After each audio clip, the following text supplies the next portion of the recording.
ನಮಸ್ಕಾರ ಸ್ನೇಹಿತರೆ, ತಮ್ಮೆಲ್ಲರಿಗೂ Shri organic chicken and goat farming ಚಾನಲ್ಗೆ ಸ್ವಾಗತ. ನಾನು ಶ್ರೀನಿವಾಸ್.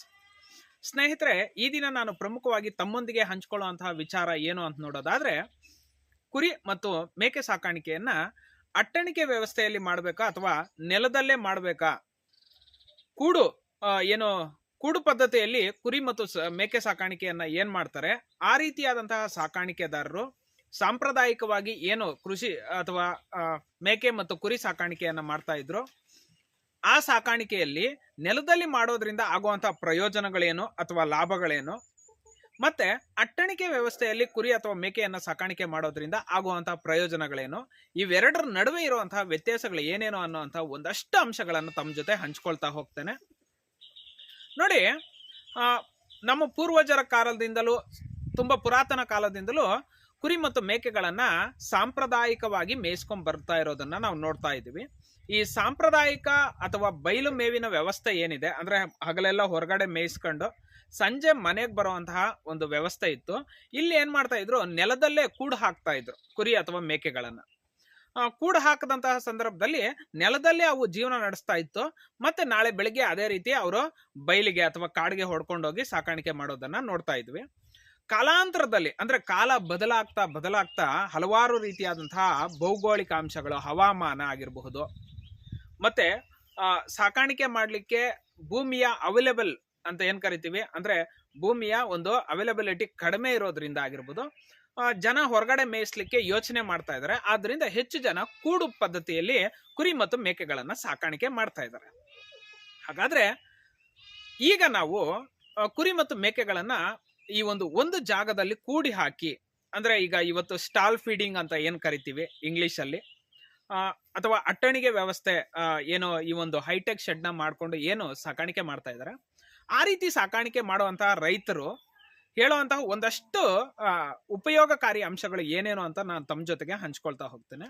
ಏನು ವ್ಯತ್ಯಾಸ, ನೆಲದಲ್ಲಿ ಸಾಕೋದ್ರಿಂದ ಏನು ಪ್ರಯೋಜನಗಳಿದಾವೆ, ಮತ್ತೆ ಮೇಲೆ ಸಾಕೋದ್ರಿಂದ ಏನ್ ಪ್ರಯೋಜನಗಳಿವೆ ನೋಡಿ. ಪ್ರಮುಖವಾಗಿ ಮೊದಲು ಈ ಒಂದು ಮೇಲೆ ಸಾಕೋದ್ರಿಂದ ಏನೇನು ಸಮಸ್ಯೆಗಳನ್ನ ನಾವು ಎದುರಿಸ್ತೀವಿ, ಏನೆಲ್ಲ ಪ್ರಯೋಜನಗಳನ್ನ ಪಡ್ಕೊಳ್ತೀವಿ ಅನ್ನೋಂಥ ಒಂದಷ್ಟು ಅಂಶಗಳನ್ನ ತಮ್ಮ ಜೊತೆ ಹಂಚ್ಕೊಳ್ತಾ ಹೋಗ್ತೇನೆ. ಹಲವಾರು ರೀತಿಯಾದಂತಹ ಕುರಿ ಮತ್ತು ಮೇಕೆ ಸಾಕಾಣಿಕಾ ಕೇಂದ್ರಗಳಲ್ಲಿ ನಾವು ಗಮನಿಸಬಹುದು, ಇವತ್ತು ದೊಡ್ಡದಾಗಿ ಹೈಟೆಕ್ ಶೆಡ್ಗಳನ್ನ ನಿರ್ಮಾಣ ಮಾಡ್ತಾ ಇದ್ದಾರೆ. ನಾವು ತೀರಾ ಹಳ್ಳಿಗಾಡಿನಲ್ಲಿ ನೋಡಿದಂತಹ ಸಂದರ್ಭದಲ್ಲಿ ಸಣ್ಣ ಸಣ್ಣ ರೈತರು ಸಹ ಇವತ್ತು ಈ ಒಂದು ಅಟ್ಟಣಿಕೆ ವ್ಯವಸ್ಥೆಯನ್ನ, ಅಂದ್ರೆ 20 ಕುರಿಗಾಗ್ಲಿ 30 ಕುರಿಗಾಗ್ಲಿ ಅದೇ ರೀತಿಯಾದಂತಹ ಸ್ಟಾಲ್ ಫೀಡಿಂಗ್ ವ್ಯವಸ್ಥೆಯನ್ನ ಮಾಡ್ಕೊಳ್ತಾ ಇರೋದನ್ನ ನೋಡ್ತಾ ಇದೀವಿ. ಈಗಾಗಲೇ ಹೇಳ್ದಂಗೆ ಇದಕ್ಕೆ ಪ್ರಮುಖ ಕಾರಣ ಕೂಡ್ ಹಾಕಿ, ಅಂದ್ರೆ ಒಂದು ಜಾಗದಲ್ಲಿ ಕೂಡ್ ಹಾಕಿ ಮೇಯಿಸ್ತಾ ಇದ್ದಾರೆ. ಆದ್ರಿಂದ ಅಲ್ಲಿ ಹಾಕುವಂತಹ ಗಂಜರ ಇರ್ಬೋದು, ಅಥವಾ ಮೇಕೆಯ ಅಥವಾ ಕುರಿಯ ಹಿಕ್ಕೆ ಆಗಿರ್ಬೋದು, ಅದನ್ನ ಕುರಿ ಅಥವಾ ಮೇಕೆಗಳು ತುಳಿದಂತಹ ಸಂದರ್ಭದಲ್ಲಿ, ಅದರ ಮೇಲೆ ಮಲಗದಂತಹ ಸಂದರ್ಭದಲ್ಲಿ ಆರೋಗ್ಯದ ಸಮಸ್ಯೆಗಳನ್ನ ಎದುರಿಸುವಂತಹ ಸಾಧ್ಯತೆಗಳು ಇರ್ತವೆ. ಆದ್ರಿಂದ ನಾವು ಈ ಒಂದು ರೀತಿಯಾದಂತಹ ಮೇಲೆ, ಅಂದ್ರೆ ಫೈಬರ್ ಶೀಟ್ಗಳನ್ನ ಹಾಕಿ, ಆ ಒಂದು ಏನು ಫೈಬರ್ ಅನ್ನ ಹಾಕಿರ್ತಾರೆ, ಫೈಬರ್ ಶೀಟ್ಗಳನ್ನ ಹಾಕಿರ್ತಾರೆ, ಮ್ಯಾಟ್ ಅಂತ ಕರಿತೀವಿ, ಆ ರೀತಿಯಾದಂತಹ ಸೆಟ್ ಮಾಡಿ, ಅದೇ ರೀತಿಯಾದಂತಹ ಫೈಬರ್ ಶೀಟ್ಗಳನ್ನ ಸೆಟ್ ಮಾಡಿ ಅವರು ಅದರ ಮೇಲೆ ಸಾಕಾಣಿಕೆ ಮಾಡ್ತಾ ಇದ್ದಾರೆ.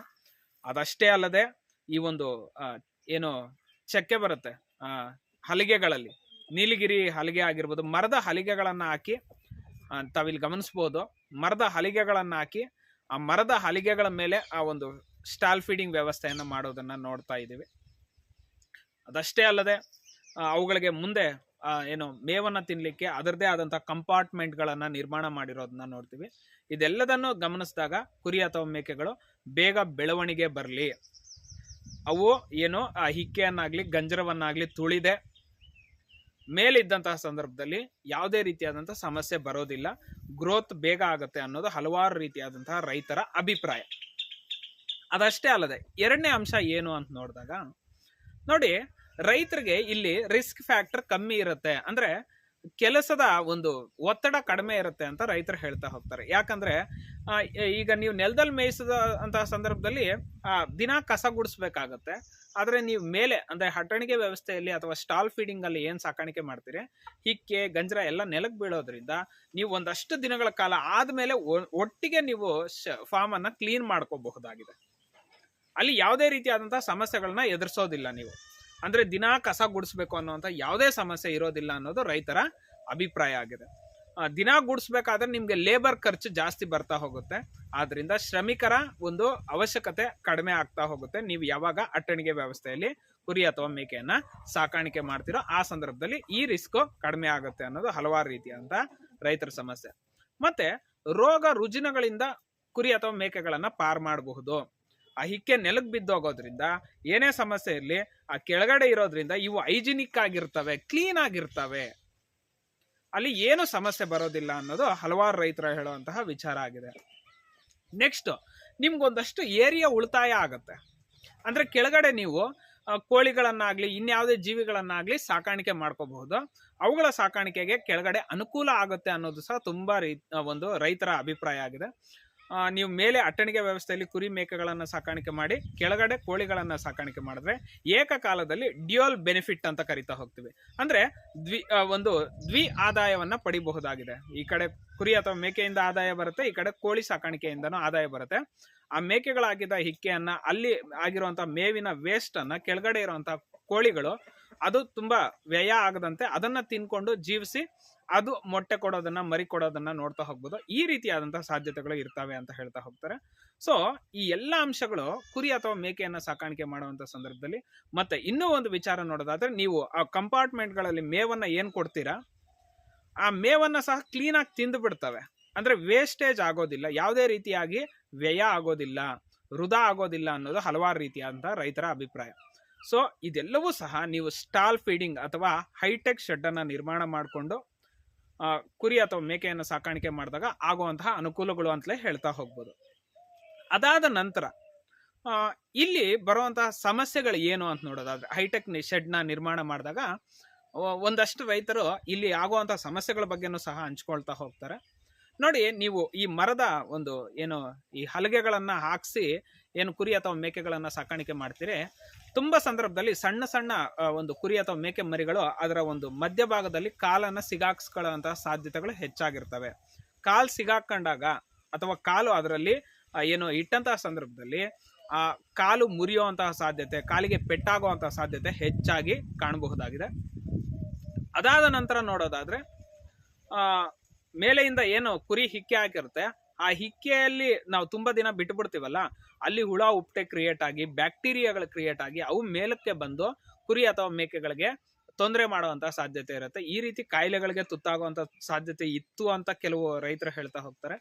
ಅದಷ್ಟೇ ಅಲ್ಲ, ನೀವು ಕೆಳಗಡೆ ಕೋಳಿಗಳನ್ನ ಅಲ್ಲೇ ಸಾಕದಂತಹ ಸಂದರ್ಭದಲ್ಲಿ ನೀವು ಒಂದೇ ಕಡೆ ಕೂಡ ಹಾಕಿರ್ತೀರ. ಆದ್ರಿಂದ ಆ ಕೋಳಿಗಳಲ್ಲಿ ಹೇನುಗಳು ಕ್ರಿಯೇಟ್ ಆಗೋದು ಅಥವಾ ಬೇರೆ ಬಾಹ್ಯ ಜೀವಿಗಳ ಕ್ರಿಯೇಟ್ ಆಗಿ ಅಲ್ಲಿಂದ ಕೋಳಿಯಿಂದ ಕಾಯಿಲೆ ನೇರವಾಗಿ ಮೇಕೆ ಅಥವಾ ಕುರಿಗಳಿಗೆ ತಾಗಿ ಬೇಗ ಗ್ರೋತ್ ಬರದೆ, ಅಂದ್ರೆ ಆ ಒಂದು ಬೆಳವಣಿಗೆಯಲ್ಲಿ ಮುಮ್ಮುಖ ಆಗೋ ಬದಲು ಹಿಮ್ಮುಖ ಆಗ್ತಾ ಹೋಗುತ್ತೆ. ಅಂದ್ರೆ ಗ್ರೋತ್ ಬೇಗ ಆಗೋ ಬದಲು ಅದು ಇನ್ನೂ ಕಡಿಮೆ ಆಗುತ್ತೆ ಅಂತ ಒಂದಷ್ಟು ಜನ ರೈತರು ಹೇಳ್ತಾರೆ.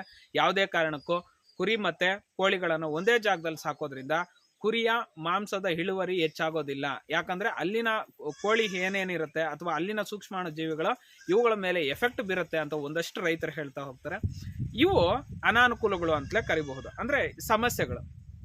ಮತ್ತೆ ಮೇಕೆ ಕುರಿಗಳನ್ನು ಒಂದೇ ಕಡೆ ಹಾಕೊಂಡಿರ್ತೀರ, ಆದ್ದರಿಂದ ಅವು ಗುದ್ದಾಡುವಂತಹ ಸಾಧ್ಯತೆಗಳು ಹೆಚ್ಚಾಗಿರ್ತವೆ.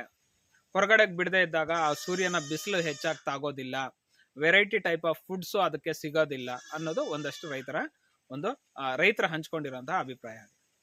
ಹಾಗಾದ್ರೆ ಇದಿಷ್ಟು ಈ ಒಂದು ಕುರಿ ಅಥವಾ ಮೇಕೆಗಳನ್ನ ಅಟ್ಟಣಿಗೆ ವ್ಯವಸ್ಥೆಯಲ್ಲಿ ಸಾಕಾಣಿಕೆ ಮಾಡುವಂತಹ ಸಂದರ್ಭದಲ್ಲಿ ನಮಗೆ ಆಗುವಂತಹ ಉಪಯೋಗಗಳು ಮತ್ತೆ ನಾವು ಎದುರಿಸಬಹುದಾದಂತಹ ಸಮಸ್ಯೆಗಳಾಗಿದ್ದಾವೆ. ನೆಕ್ಸ್ಟ್ ಮತ್ತೊಂದು ವಿಚಾರ ಏನು ಅಂತ ನೋಡೋದಾದ್ರೆ, ನೆಲದಲ್ಲಿ ಅಂದ್ರೆ ನಾವು ಸಾಂಪ್ರದಾಯಿಕ ವ್ಯವಸ್ಥೆಯಲ್ಲಿ ಮೇಕೆಗಳನ್ನ ಅಥವಾ ಕುರಿಗಳನ್ನ ಸಾಕಾಣಿಕೆ ಮಾಡೋದ್ರಿಂದ ಆಗುವಂತಹ ಅನುಕೂಲಗಳು ಮತ್ತು ಅನಾನುಕೂಲಗಳ ಬಗ್ಗೆ ಒಂದಷ್ಟು ವಿಚಾರಗಳನ್ನ ಹೇಳ್ತಾ ಹೋಗ್ತೇನೆ.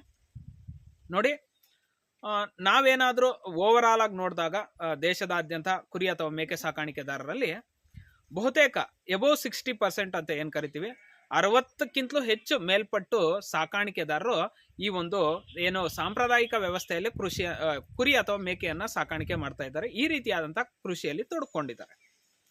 ಇವರೇನಿದ್ದಾರೆ, ಇವ್ರು ಇವತ್ತಿಗೂ ಸಹ ಬಯಲಿಗೆ ಬಿಡ್ತಾರೆ ತಮ್ಮ ಒಂದು ಕುರಿ ಮತ್ತು ಮೇಕೆಗಳನ್ನ, ಜಾನುವಾರುಗಳನ್ನ ಬಯಲಲ್ಲಿ ಮೇಯಿಸ್ಕೊಂಡ್ಬಂದು ಸಂಜೆ ಕೊಟ್ಟಿಗೆಯಲ್ಲಿ ಕೂಡಾಕ್ತಾ ಹೋಗ್ತಾರೆ. ಇವರು ಇವತ್ತಿಗೂ ಸಹ ನೆಲದಲ್ಲೇ ಆ ಒಂದು ಕುರಿ ಮೇಕೆಗಳನ್ನ ಸಾಕಾಣಿಕೆ ಮಾಡ್ತಾರೆ, ಅಂದ್ರೆ ನೆಲದಲ್ಲೇ ಇರಿಸ್ತಾರೆ. ಅವ್ರು ಯಾವುದೇ ರೀತಿಯ ಅಟ್ಟಣಿಗೆ ವ್ಯವಸ್ಥೆಯನ್ನ ಮಾಡ್ಕೊಂಡಿಲ್ಲ. ಈ ಬಗ್ಗೆ ಅವರನ್ನ ವಿಚಾರಿಸಿದಾಗ ಹೇಳುವಂತಹ ವಿಚಾರ ಏನು ಅಂತ ನೋಡಿದಾಗ, ಕುರಿ ಅಥವಾ ಮೇಕೆಗಳು ನೆಲದಲ್ಲಿರೋದ್ರಿಂದ ಆ ಒಂದು ಡೆವಲಪ್ಮೆಂಟ್ ಚೆನ್ನಾಗಿ ಬರ್ತಾವೆ ಅನ್ನೋದು ಒಂದಷ್ಟು. ಅಂದ್ರೆ ಕುರಿ ಶೆಡ್ ಅನ್ನು ನಾವು ಕ್ಲೀನ್ ಮಾಡ್ತಾ ಇದ್ರೆ, ಕ್ಲೀನ್ ಆಗಿ ಇಟ್ಕೊಂಡಿದ್ರೆ ನೆಲನ್ನ ತುಳಿಯೋದ್ರಿಂದ ಯಾವುದೇ ರೀತಿಯಾದಂತಹ ಸಮಸ್ಯೆ ಆಗೋದಿಲ್ಲ. ಮಣ್ಣು ಇನ್ನೂ ಒಳ್ಳೆಯದು. ಆ ಕುರಿಗಳು ಮಣ್ಣನ್ನ ಈಗ ಮೇಲೆ ಇದ್ರೆ ಅವು ಮೇಲೆ ಇರೋದ್ರಿಂದ ನೆಲವನ್ನ ನೋಡಿದಾಗ, ಅಂದ್ರೆ ಈ ನೀವು ಹೈಟೆಕ್ ಶೆಡ್ ಅಲ್ಲಿ ಇದ್ದಾಗ ಅವು ನೆಲವನ್ನ ನೋಡಿದಾಗ ತಾವೆಲ್ಲೋ ಮೇಲೆ ಇದೀವಿ ಆ ಒಂದು ಭಯಕ್ಕೆ ಗುರಿ ಆಗ್ತವೆ. ಅದೇ ನೆಲದ ಮೇಲೆನೆ ಇದ್ರೆ ಅವುಗಳಿಗೆ ಯಾವುದೇ ಭಯ ಆಗೋದಿಲ್ಲ, ನೆಮ್ಮದಿಯಾಗಿರ್ತವೆ. ನೀವು ಮೇಲೆ ಇದ್ದಂತ ಸಂದರ್ಭದಲ್ಲಿ ಕೆಲವೊಂದು ಸಂದರ್ಭದಲ್ಲಿ ಅವು ನಡ್ಕ ಉಂಟಾಗುವಂತ, ಅಂದ್ರೆ ಫೋಬಿಯಾಗೆ ಗುರಿ ಆಗುವಂತ ಸಾಧ್ಯತೆ ಇರುತ್ತೆ, ಭಯಕ್ಕೆ ಗುರಿ ಆಗುವಂತ ಸಾಧ್ಯತೆ ಇರುತ್ತೆ. ಆದ್ರಿಂದ ನಾವು ನೆಲದಲ್ಲೇ ಸಾಕಾಣಿಕೆ ಮಾಡ್ತಾ ಇದ್ದೀವಿ. ಇದರಿಂದ ಅದು ನೆಮ್ಮದಿಯಾಗಿ ಎಲ್ಲಿಗೆ ಬೇಕೋ ಅಲ್ಲಿ ಓಡಾಡ್ಕೊಂಡಿರುತ್ತೆ ಶೆಡ್ ಫುಲ್ಲು, ಯಾವುದೇ ರೀತಿ ಸಮಸ್ಯೆ ಬರೋದಿಲ್ಲ ಅನ್ನೋದು ಈ ಒಂದು ಸಾಂಪ್ರದಾಯಿಕ ವ್ಯವಸ್ಥೆ ಅಥವಾ ನೆಲದಲ್ಲಿ ಕುರಿ ಮತ್ತು ಮೇಕೆಗಳನ್ನ ಸಾಕಾಣಿಕೆ ಮಾಡ್ತಾ ಇರುವಂತ ಒಂದಷ್ಟು ರೈತರ ಅಭಿಪ್ರಾಯ ಇದಾಗಿದೆ. ಅದಾದ ಮೇಲೆ ಹೇಳೋದಾದ್ರೆ ರೈತರು ಹೇಳ್ತಾರೆ, ನಾವು ದಿನ ಕಸವನ್ನ ಗುಡಿಸ್ಬಿಡ್ತೀವಿ, ಅಂದ್ರೆ ಕ್ಲೀನ್ ಮಾಡ್ತೀವಿ, ನಮ್ಮ ಶೆಡ್ ಅನ್ನ ಕ್ಲೀನ್ ಮಾಡ್ತಾ ಇರ್ತೀವಿ. ಆದ್ರಿಂದ ಕುರಿಗೆ ಯಾವುದೇ ರೀತಿಯಾದಂತ ಬ್ಯಾಕ್ಟೀರಿಯಲ್ ಇನ್ಫೆಕ್ಷನ್ ಆಗ್ಲಿ, ವೈರಲ್ ಇನ್ಫೆಕ್ಷನ್ ಆಗ್ಲಿ ಆಗೋದಿಲ್ಲ ಅನ್ನೋದು. ಮತ್ತೆ ಒಂದಷ್ಟು ಜನ ರೈತರು ಹೇಳ್ತಾರೆ, ಹೈಟೆಕ್ ಶೆಡ್ ನಿರ್ಮಾಣ ಮಾಡ್ಬೇಕಾದ್ರೆ ನಿಮ್ಗೆ ಬಹುತೇಕ ಲಕ್ಷಗಳಲ್ಲಿ ಹಣ ಖರ್ಚಾಗುತ್ತೆ. ಆ ಲಕ್ಷಾಂತರ ರೂಪಾಯಿ ಹಣವನ್ನ ನೀವು ಶೆಡ್ ಮೇಲೆ ಹಾಕುವಂತ ಇನ್ವೆಸ್ಟ್ಮೆಂಟ್ ಡೆಡ್ ಇನ್ವೆಸ್ಟ್ಮೆಂಟ್ ಅಂತ ಹೇಳ್ತಾರೆ. ಯಾವ ರೀತಿ ಈ ಒಂದು ಮದುವೆ ಮತ್ತೆ ಮನೆ ಕಟ್ಟುವಂತ ಸಂದರ್ಭದಲ್ಲಿ ನಾವು ನಮ್ಮ ಒಂದು ಏನು ಆತ್ಮತೃಪ್ತಿಗೋಸ್ಕರ ಒಂದ್ಸಲಿ ಬಂಡವಾಳ ಹಾಕ್ತಿವಿ, ಮತ್ತೆ ಅದು ಯಾವುದೇ ರೀತಿಯಾಗಿ ನಮ್ಗೆ ವಾಪಸ್ ಬರೋದಿಲ್ವೋ, ಅದೇ ರೀತಿ ಕುರಿ ಅಥವಾ ಮೇಕೆ ಶೆಡ್ ಅನ್ನ ನಿರ್ಮಾಣ ಮಾಡುವಂತ ಸಂದರ್ಭದಲ್ಲೂ ಅಷ್ಟೇ ಇದು ಒಂದು ರೀತಿಯಾದಂತಹ ಡೆಡ್ ಇನ್ವೆಸ್ಟ್ಮೆಂಟ್ ಅಂತ ಹೇಳೋದು ಒಂದಷ್ಟು ಜನ ಕುರಿ ಅಥವಾ ಮೇಕೆ ಗಾಹಿಗಳ ಒಂದಷ್ಟು ಸಲಹೆ ಅಥವಾ ಅನಿಸಿಕೆ ಅಂತ ಹೇಳ್ತಾ ಹೋಗ್ಬೋದು. ಅಂದ್ರೆ ನೀವು ಎಷ್ಟು ಚೆನ್ನಾಗಿ ಶೆಡ್ ಅನ್ನ ನಿರ್ಮಾಣ ಮಾಡಿದಿರಿ ಅನ್ನೋದಕ್ಕಿಂತಲೂ ಎಷ್ಟು ಚೆನ್ನಾಗಿ ಕುರಿ ಮತ್ತು ಮೇಕೆಗಳನ್ನ ಸಾಕಾಣಿಕೆ ಮಾಡ್ತಾ ಇದ್ದೀರಿ, ಅವುಗಳಿಗೆ ಆಹಾರ ಕೊಡ್ತಾ ಇದ್ದೀರಿ, ಅವ್ರಿಗೆ ವೈದ್ಯಕೀಯ ಸೌಲಭ್ಯಗಳನ್ನ ಆ ರೀತಿಯಾದಂತಹ ಜೀವಿಗಳಿಗೆ ಒದಗಿಸ್ತಾ ಇದ್ದೀರಿ, ಅವುಗಳನ್ನ ಟೇಕ್ ಕೇರ್ ಮಾಡ್ತಾ ಇದ್ರಿ, ಅದು ಮುಖ್ಯ ಆಗುತ್ತೆ ವಿನಃ ನೀವು ಶೆಡ್ ಎಷ್ಟು ಅದ್ಭುತವಾಗಿ ಅದ್ದೂರಿಯಾಗಿ ಮಾಡಿದಿರಿ ಅನ್ನೋದು ಇಂಪಾರ್ಟೆಂಟ್ ಆಗೋದಿಲ್ಲ ಅನ್ನೋದು ಇನ್ನೊಂದಷ್ಟು ಜನ ರೈತರ ಅಭಿಪ್ರಾಯ ಆಗಿದೆ. ಸೊ ಆದ್ದರಿಂದ ಶೆಡ್ ಅನ್ನ ಕ್ಲೀನ್ ಆಗಿ ಇಟ್ಕೊಂಡ್ರೆ ನೆಲದಲ್ಲೂ ಸಹ ಅತ್ಯುತ್ತಮವಾಗಿ ಕುರಿ ಮತ್ತು ಮೇಕೆಗಳನ್ನ ಸಾಕಾಣಿಕೆ ಮಾಡ್ಬೇಕು. ಆದ್ರೆ ಅವುಗಳು ಇರೋದಕ್ಕೆ ಬಯಲು ಒಂಚೂರು ದೊಡ್ಡದಾಗಿರ್ಬೇಕು. ನೀವು ಮನೆಯಲ್ಲೇ ಸಾಕಾಣಿಕೆ ಮಾಡ್ತಾ ಇದೀವಿ ಅಂದ್ರೆ ಹೊರಗಡೆನೂ ಸಹ ಒಂದಷ್ಟು ಫೆನ್ಸಿಂಗ್ ಹಾಕಿ ಅವು ಬಿಸಿಲಿಗೆ ಓಡಾಡೋ ತರ ನಿಮ್ಮ ಒಂದು ಶೆಡ್ ಮುಂದೆನೆ, ಫಾರ್ಮ್ ಮುಂದೆನೆ ಒಂದಷ್ಟು ಜಾಗವನ್ನ ಅವುಗಳಿಗಾಗಿ ಮೀಸಲಿಡಬೇಕು ಅನ್ನೋದು ಆ ರೈತರ ಅಭಿಪ್ರಾಯ ಆಗಿದೆ. ಸೊ ಮೇಲೆ ಸಾಕೋದಕ್ಕಿಂತ ಈ ತರ ಸಾಕೋದ್ರಿಂದ ನಮ್ಗೆ ಅನುಕೂಲ ಇದೆ ಅನ್ನೋದು ಈ ಒಂದು ಸಾಂಪ್ರದಾಯಿಕ ಕೃಷಿ ವ್ಯವಸ್ಥೆಯಲ್ಲಿ ಅಥವಾ ಕುರಿ ಮತ್ತು ಮೇಕೆ ಸಾಕಾಣಿಕೆ ವ್ಯವಸ್ಥೆಯಲ್ಲಿ ರೈತರ ಅನಿಸಿಕೆಯಾಗಿದೆ. ಮತ್ತೆ ಇನ್ನೂ ಮುಂದುವರೆದು ನೋಡೋದಾದ್ರೆ ಈ ಒಂದು ನೆಲದಲ್ಲಿ ಸಾಕಾಣಿಕೆ ಮಾಡ್ತಾ ಇರೋರು ಏನು ಹೇಳ್ತಾ ಹೋಗ್ತಾರೆ ಅಂದ್ರೆ ಯಾವುದೇ ರೀತಿಯಾದಂತಹ ಸಮಸ್ಯೆಗಳು ಬರೋದಿಲ್ಲ, ಇಲ್ಲಿ ಕಾಲ್ ಸಿಗೋಕುವಂತ ಚಾನ್ಸಸ್ ಆಗ್ಲಿ ಇರೋದಿಲ್ಲ, ಮೇಕೆ ಕುರಿಗಳು ಭಯ ಪಡುವಂತಹ ಸಾಧ್ಯತೆಗಳು ಇರೋದಿಲ್ಲ. ಮತ್ತೆ ಯಾವುದೇ ಸಂದರ್ಭದಲ್ಲಿ ಮರಿ ಹಾಕುವಂತ ಸಂದರ್ಭದಲ್ಲಿ ಆಗಿರ್ಬೋದು ಅಥವಾ ಶೆಡ್ ಅನ್ನ ಬೇಗ ನಾವು ಹ್ಯಾಂಡಲ್ ಮಾಡೋದು, ಅಂದ್ರೆ ಒಳಗೋಗೋದಾಗಿರ್ಬೋದು. ಈಗ ಅಟ್ಟಣಿಗೆ ವ್ಯವಸ್ಥೆಯಲ್ಲಾದ್ರೆ ಒಂದು ಕಂಪಾರ್ಟ್ಮೆಂಟ್ ಇಂದ ಮತ್ತೊಂದು ಕಂಪಾರ್ಟ್ಮೆಂಟ್ಗೆ ಹೋಗುವಂತ ಸಂದರ್ಭದಲ್ಲಿ ಆಗಿರ್ಬೋದು, ಆ ಫೀಡರ್ಗಳಲ್ಲಿ ಮೇವು ತುಂಬುವಂತ ಸಂದರ್ಭದಲ್ಲಿ ಆಗಿರ್ಬೋದು, ಬೇರೆ ಬೇರೆ ರೀತಿನೇ ನಾವು ಕೊಡ್ಬೇಕಾಗುತ್ತೆ. ಇಲ್ಲ ಆದ್ರೆ ನೀವು ನೇರ ಒಂದ್ಸಲಿ ಮೇವು ಹಾಕಿದ್ರೆ ಎಲ್ಲಾ ಜೀವಿಗಳು ಒಂದೇ ಕಡೆ ಬಂದು ತಿಂತಾವೆ ಅನ್ನೋದು ಇವರ ಅಭಿಪ್ರಾಯ ಆಗಿದೆ. ಸೊ ಇಲ್ಲಿ ಖರ್ಚು ಕಡಿಮೆ, ಭೂಮಿ ಮೇಲೆ ಇರೋದ್ರಿಂದ ಯಾವುದೇ ಭಯ ಆಗೋದಿಲ್ಲ, ಮತ್ತೆ ಕ್ಲೀನ್ ಆಗಿ ಇಟ್ಕೊಂಡ್ರೆ ಯಾವುದೇ ಕಾಯಿಲೆಗಳು ಬರೋದಿಲ್ಲ, ಮತ್ತೆ ವೆಚ್ಚನೂ ಸಹ ತೀರಾ ಕಡಿಮೆ ಇರುತ್ತೆ ಅನ್ನೋದು ಸಾಂಪ್ರದಾಯಿಕ ಕೊಟ್ಟಿಗೆ ವ್ಯವಸ್ಥೆಯಲ್ಲಿ ಅಥವಾ ಬಯಲು ಮೇವನ್ನ ಆಶ್ರಯಿಸಿರುವಂತಹ ಕುರಿ ಮತ್ತು ಮೇಕೆಗಾಹಿಗಳ ಅಭಿಪ್ರಾಯ ಆಗಿದೆ. ಸೊ ಸ್ನೇಹಿತರೆ, ಇದೆಲ್ಲವನ್ನು ಕಂಡಂತಹ ಸಂದರ್ಭದಲ್ಲಿ ನಮ್ಗೊಂದಷ್ಟು ಐಡಿಯಾಸ್ ಕ್ರಿಯೇಟ್ ಆಗುತ್ತೆ. ನಾವು ಯಾವ ರೀತಿಯಾದಂತಹ ಒಂದು ಪದ್ಧತಿಯಲ್ಲಿ ಅಂದ್ರೆ ಹೈಟೆಕ್ ಶೆಡ್ ಅಥವಾ ಏನು ಅಟ್ಟಣಿಗೆ ವ್ಯವಸ್ಥೆಯಲ್ಲಿ ಕುರಿ ಮತ್ತು ಮೇಕೆಗಳನ್ನ ಸಾಕಾಣಿಕೆ ಮಾಡಬೇಕಾ ಅಥವಾ ನೆಲದಲ್ಲೇ ಸಾಕಾಣಿಕೆ ಮಾಡಬೇಕಾ ಅನ್ನುವಂತಹ ಒಂದಷ್ಟು ಪ್ರಶ್ನೆಗಳು ನಮ್ಮ ತಲೆಯಲ್ಲಿ ಸಹ ಉಟ್ಕೊಳ್ತಾ ಹೋಗ್ತವೆ. ಈ ವಿಚಾರವಾಗಿ ನಿಮ್ಮ ಅಭಿಪ್ರಾಯ ಏನಿದೆ, ನಿಮ್ಮ ಸಲಹೆಗಳೇನಿದೆ, ನೀವು ಯಾವ ರೀತಿ ಸಾಕಾಣಿಕೆ ಮಾಡಬೇಕು ಅನ್ಕೊಳ್ತಿದ್ದೀರಾ ಅನ್ನೋದ್ರ ಬಗ್ಗೆ ನಿಮ್ಮ ಅಭಿಪ್ರಾಯಗಳನ್ನ ಕಮೆಂಟ್ ಸೆಕ್ಷನ್ ಅಲ್ಲಿ ತಿಳಿಸಿ. ಯಾವುದು ಉತ್ತಮ ಅನ್ನೋದನ್ನ ನೋಡ್ತಾ ಹೋಗೋಣ. ನಿಮ್ಮ ಅಭಿಪ್ರಾಯಗಳನ್ನ ದಯವಿಟ್ಟು ಕಮೆಂಟ್ ಸೆಕ್ಷನ್ ಅಲ್ಲಿ ಹಾಕೋದ್ರ ಮೂಲಕ ತಿಳಿಸ್ಕೊಟ್ರೆ ಇನ್ನೊಂದಷ್ಟು ಹೊಸ ಯುವ ಜನತೆ ಏನಿದ್ದಾರೆ ಇವರು ಕುರಿ ಮತ್ತು ಮೇಕೆ ಸಾಕಾಣಿಕೆಗೆ ಒಂದು ಏನು ಇಂಟ್ರೆಸ್ಟ್ ತೋರಿಸುವಂತ ಸಂದರ್ಭದಲ್ಲಿ ಇವೆಲ್ಲವೂ ಸಹ ಅವ್ರಿಗೆ ಉಪಯೋಗ ಆಗ್ತವೆ ಅಂತ ಹೇಳೋದಕ್ಕೆ ಇಷ್ಟಪಡ್ತೇನೆ. ಸೊ ಈ ಎಲ್ಲ ಮಾಹಿತಿ ತಮಗೆ ಉಪಯುಕ್ತ ಅನಿಸಿದ್ರೆ ನಮ್ಮ Shri organic chicken and goat farming ಚಾನಲ್ನ ಒಂದು ಲೈಕ್ ಮಾಡಿ ತಪ್ಪದೆ, ಅದೇ ರೀತಿ ತಮ್ಮೆಲ್ಲ ಸ್ನೇಹಿತರಿಗೂ ಶೇರ್ ಮಾಡಿ, ಮತ್ತೆ ನಮ್ಮ ಚಾನಲ್ ಅನ್ನು ಸಬ್ಸ್ಕ್ರೈಬ್ ಮಾಡಿ ಅಂತ ಕೇಳ್ಕೊಳ್ತಾ ಇಲ್ಲಿಗೆ ಈ ಒಂದು ವಿಡಿಯೋವನ್ನು ಮುಗಿಸ್ತಾ ಇದ್ದೇವೆ. ಧನ್ಯವಾದಗಳು, ನಮಸ್ಕಾರ.